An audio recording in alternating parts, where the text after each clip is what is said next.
Така, скъпи приятели, това нещо, което виждате отзад, ще бъде нашия превоз от септември до Банско. Ще се изкараме после няколко дни супер готино. Благодаря за идеята на Митко.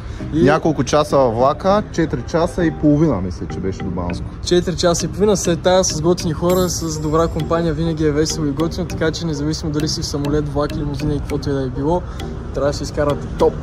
Тръгваме от гара Септември, до която стигнахме, въпреки всички перипетия по пътя, защото пътя е много лош, няма указателни табели, изобщо не е разработена като туристическа атракция, но тук мястото е наистина уникално и сега се надявам на едно преживяване, минавайки през трите големи планини по една от топ дестинациите за ЖП пътуване, която беше определена от анкетата на списания Guardian в топ 10 теснолинейката Септември Добринище.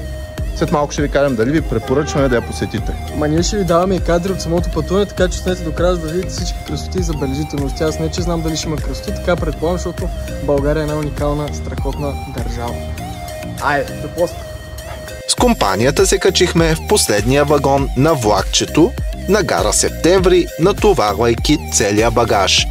Бяхме предвождани от Кристиян Ваклинов, който е служител на БДЖ.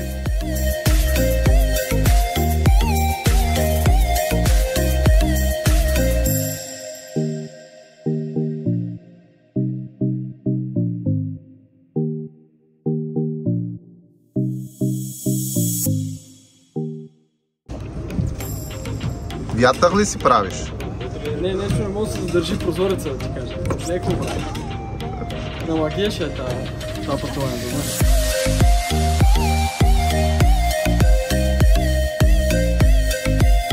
И влака потегли с цели 35 км в час.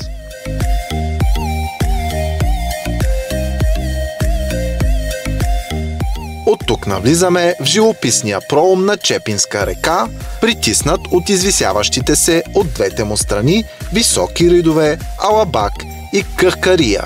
Тесните ЖП линии се вият успоредно на дефилето и следват красивите лакатушвания на реката.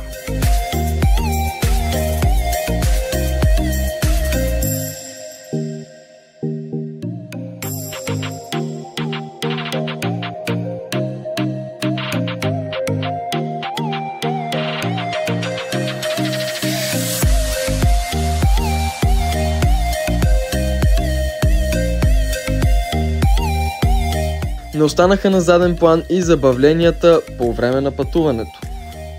Космонавт. Космонавт. Сладка. Сладка. Космонавт сладка ли? Да, бе.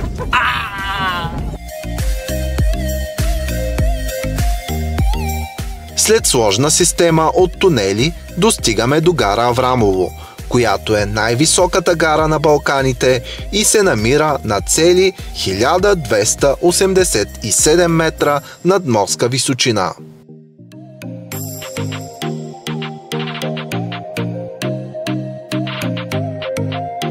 Потегляме отново, като в процеса на пътуване сме освоили и тънкостите на теснолинейката.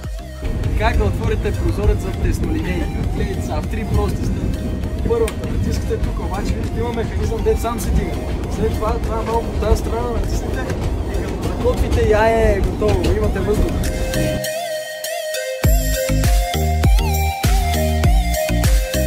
Отново забавления.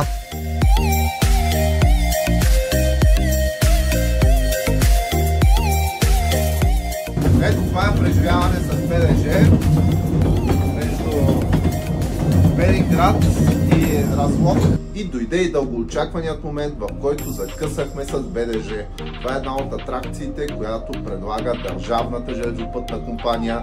Този път в гората преди Белинград не успяхме да стигнем до курорта, но път природата е много яка и може да и се насладим в пълния ти блясък.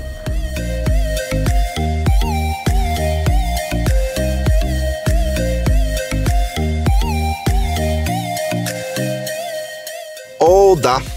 Преживяването наистина е неповторимо, но бъдете много внимателни, когато преминавате между купетата.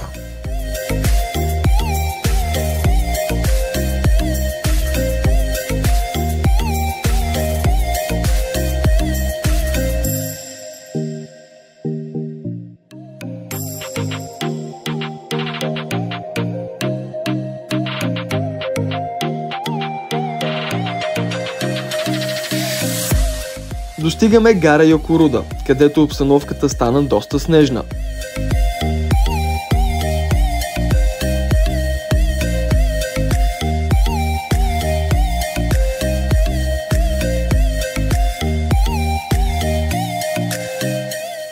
И понеже в теснолинейката стана доста студено, ни качиха в теснобуса. Хора, как е в теснобуса?